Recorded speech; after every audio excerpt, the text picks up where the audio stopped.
అందరికీ శుభోదయం. Raju homeo talks Telugu YouTube channel ద్వారా జీవితంలో కొన్ని విషయాలు తెలుసుకోవాల్సినటువంటివి చాలా ఉంటాయి.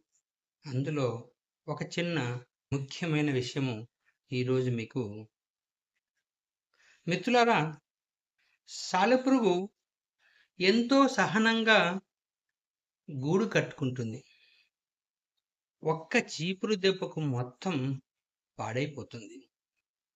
అయినా అది నిరాశపడదు.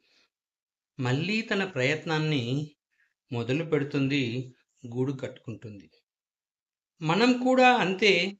అన్నిటినీ కోల్పోయినా భవిష్యత్ ఇంకా మిగిలే ఉంది అని భావించి దిగులు పడకుండా తిరిగి ప్రయత్నిస్తే విజయం మన సొంతమవుతుంది. గ్రహించండి.